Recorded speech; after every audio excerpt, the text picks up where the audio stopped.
विश्व में सभी लोग प्रायः करके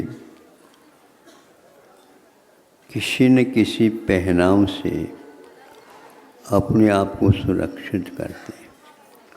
पहनाव का मतलब आपके वस्त्रादि लिए जाते हैं, चाहे शाकाहारी हो चाहे मांसाहारी हो, दोनों में यह वस्त्रों का प्रचलन चलता है।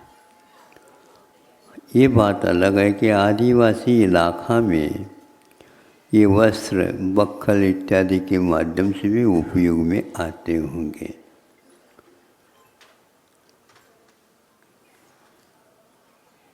आहार चाहिए तो उसमें मांसाहार भी लोग करते हैं, आहार चाहिए तो शाकाहार का भी उपयोग होता है। ये तो स्वीकारना ही है कि मांसाहार का प्रचलन भी अनादिकाल से था, लेकिन बचपन से नहीं था। उत्पन्न होते ही मांस खाता हो ऐसा कोई भी जीव नहीं है, एक आध अपवाद बात अलग है। वस्त्र के बिना भी कुछ दिन वह घूमता रहता है, लेकिन आहार के बिना नहीं। भारत में हमेशा हमेशा इस तथ्य को नज़र में रख कर के शाकाहार का प्रचार प्रसार हमेशा हमेशा किया, या वस्त्रों के माध्यम से अथवा भोजन पानी इत्यादि के माध्यम से। तो अब यह प्रश्न उठता है, विश्व में सबसे ज़्यादा मांसाहारी हैं, तो शाकाहार से क्या मतलब होता है, उसका क्या प्रयोजन है? आप पढ़िए, इतिहास पढ़िए और आज का जो जीव विज्ञान है आदि उसका भी अवलोकन कर लीजिए। फिर इसके उपरांत उसके सेवन करने के उपरांत तो परिणाम निकलता उसके बारे में भी अध्ययन कर लीजिए। विश्व में जितने भी देश हैं उन सब देशों ने ये तय कर लिया है, मांसाहार की अपेक्षा से शाकाहार के माध्यम से बुद्धि बहुत अच्छी चलती है।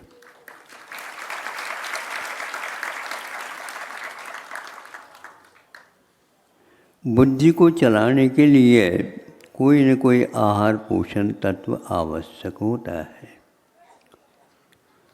तो उन लोगों का कहना है कि जो मांसाहार का समर्थन करते हैं वो कहते हैं कि इसमें जो तत्व मिलते हैं वह तत्व अन्यत्र नहीं मिलते।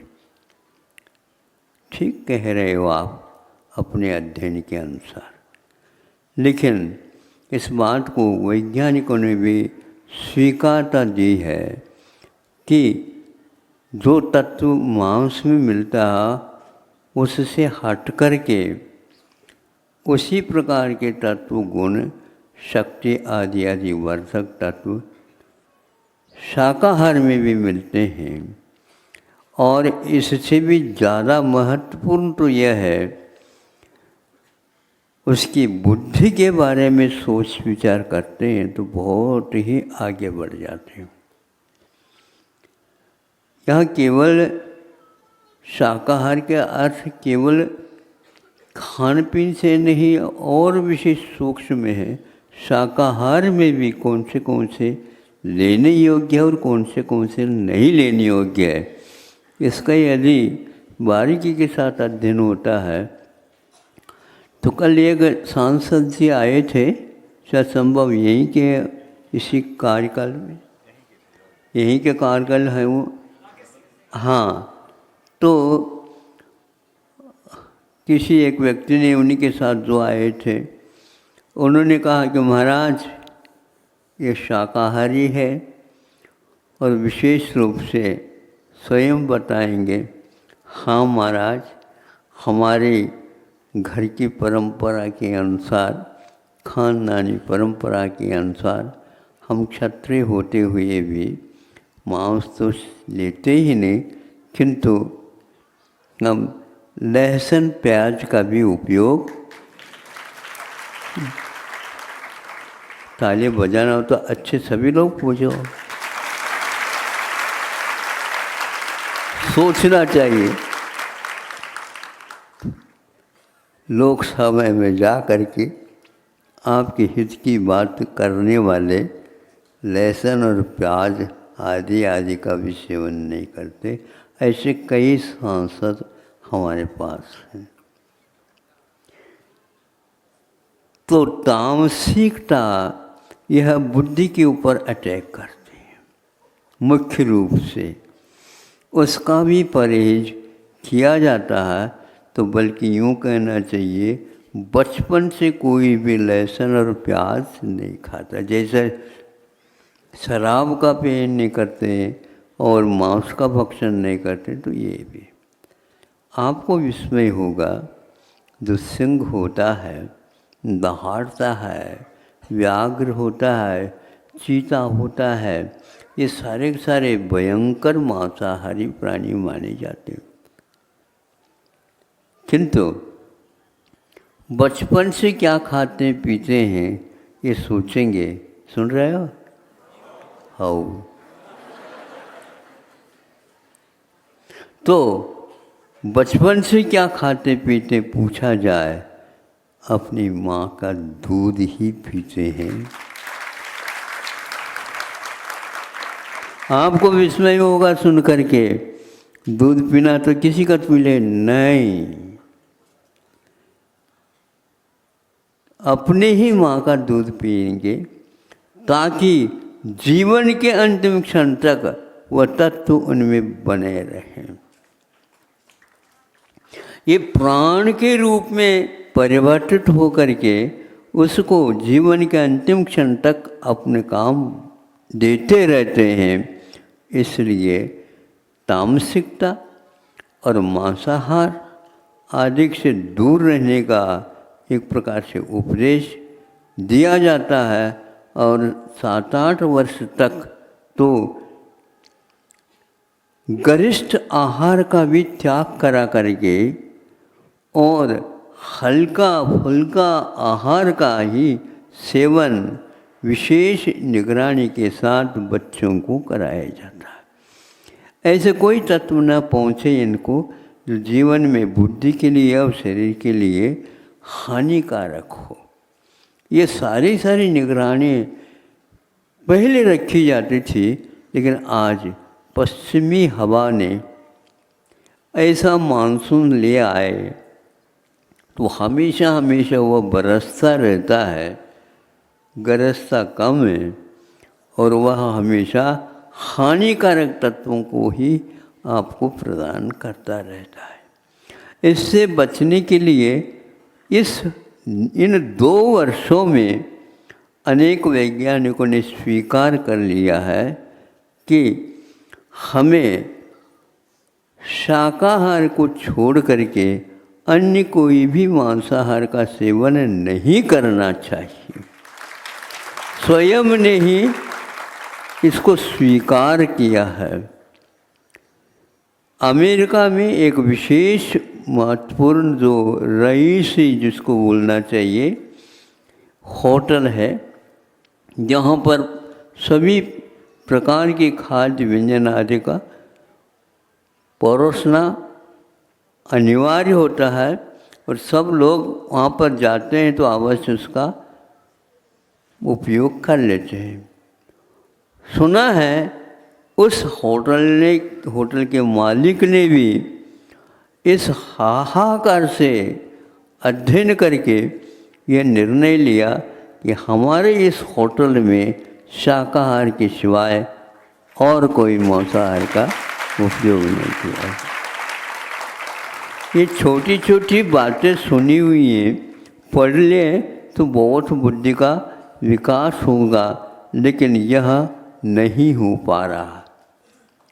पहले शुरुआत में जब यह फैलाव देखा इस रोग का और इसके परिणाम भी देखा, तो सभी के साथ साथ चीन ने भी, जहाँ तक मुझे सुनने में मिला, उन्होंने ये कहा कि नहीं, अब हमें मांस का नहीं किंतु तरकारी, फल फूल इत्यादि का ही उत्पादन करना चाहिए ताकि ये भयंकर रोगों से अपने इस आबादी को बचा सकें।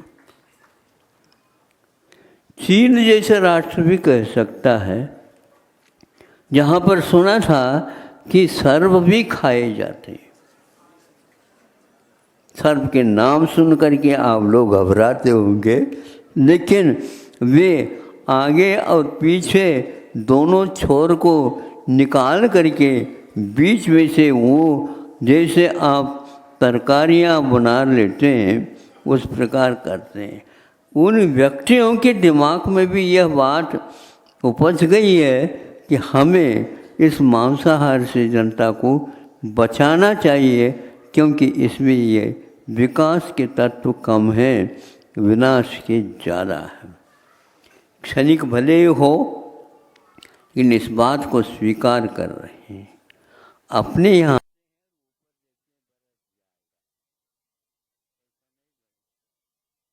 तो ये कह रहा था कि जितने भी पशु पक्षी हिंसक भी हो, किंतु अपनी संतान को वे उस मांस से बचा करके उस प्रकार का सेवन कराते हैं जो उसके लिए हानिकारक नहीं होता। एक सूक्ष्म बात मैं आपके सामने रख रहा हूँ। कुछ पक्षी ऐसे होते हैं, वो विशेष रूप से आहार में, यह जैनाचार्यों ने भी स्वीकारा, विज्ञान ने धीरे धीरे स्वीकारना प्रारंभ कर दिया है। वो ये है कि ऊष्मा प्रदान कर देता है। यह भोजन का एक अंग है। ऊष्मा का अर्थ यह है कि वह अंडा दे देता है पक्षी, और 2-3 जो कोई भी अंडे हैं, उस अंडे के ऊपर अवश्य वहाँ बैठ जाता है और इसके माध्यम से उसे वह तत्व पहुँचाता है जो जीवन के अंतिम क्षण तक उसके पर मैंने पंखों में काम करती रहती है। यह विज्ञानी ने, किंतु सिद्धांत ग्रंथों में भी इसका उल्लेख है। आप लोग अपने दृष्टि को थोड़ी से ऊष्मा युक्त बनाइए और अपने बच्चों को देखा करें। उसके माध्यम से वह अवश्य कभी भी अपने जीवन काल में नेत्र ज्योति से कमज़ोर नहीं होगी। आज तो जन्म से ही चश्मा लग रहा, महाराज जन्म से नहीं, भीतर से ही लेकर के आ रहे। क्यों? वहीं से नंबर प्रारंभ हो गया। जैसे बच्चों को 365 पार करने के उपरांत अंक मिलते हैं, नंबर मिलते हैं, किंतु आपके यहाँ संतान जो आ रहा वह पेट में ही नंबर लेकर के आ जाता। क्या करेंगे आप बताओ? अब विद्यालय जाने की कोई आवश्यकता, नंबर तो पहले से मिल रहे हैं। कमज़ोर इस प्रकार होता चला जा रहा। यह शाकाहार के अभाव में ऐसे खाद्य इत्यादि के माध्यम से ऐसा काम हो रहा है। एक और विद्यार्थी जो कि विश्व में उसकी प्रसिद्धि हुई थी, कौन से तत्व से माध्यम से उन्होंने ऐसा शोध किया था, पूछा गया कि ये कैसे आपने हासिल किया? और कुछ नहीं है, घर में हमारे यहाँ और कोई तामसी पदार्थ तो होता नहीं, लेकिन मूली, गाजर, लहसुन, प्याज आदि आदि भी हमारे यहाँ नए सेवन में आता है। उसी का परिणाम है विश्व में प्रसिद्ध जो एक प्रकार से चिकित्सा का केंद्र है अमेरिका में, उसमें उस तरफ से मांग आई थी उसके पास, और वह कहता है कि मैं सब कुछ करने के लिए तैयार हूँ, लेकिन ये ध्यान रखो हम अमेरिका में जा कर के आकर के ये कार्य नहीं कर सकेंगे, क्योंकि वहाँ की वायु का परिणाम अलग है। यहाँ पर बाहर जो है यही ठीक है। हाँ, यहाँ पर प्रबंध यदि करते हो तो मैं अवश्य इस बात को सेवा देने के लिए तैयार हूँ।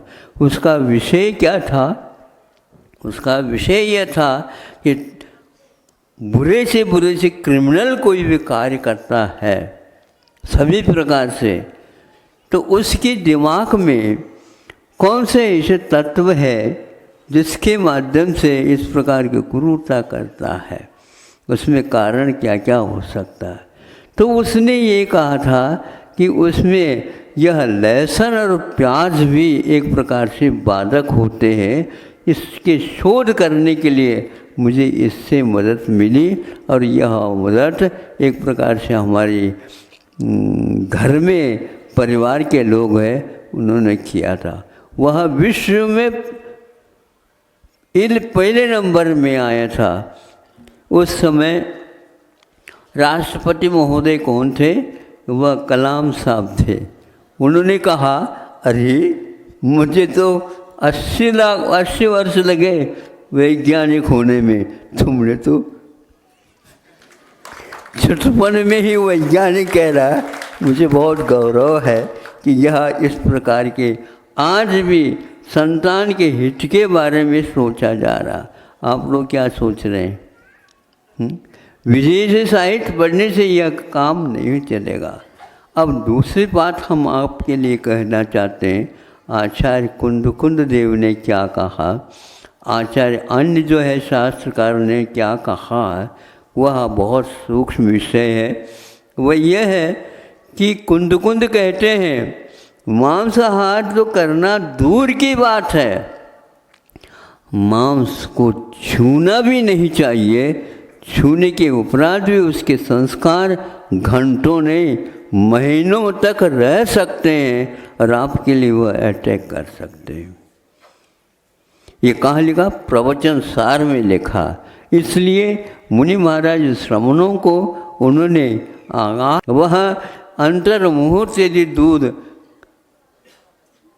गाय के स्तनों से निकला हुआ है तो उसको अंतर्मुहूर्त के भीतर सेवन करो और उसको प्रासुक यानी सेवन करने योग्य बनाना चाहते हो तो एक उसमें लिए थोड़ी सी गर्माश पैदा करो, यानी उसको गरम कर लो।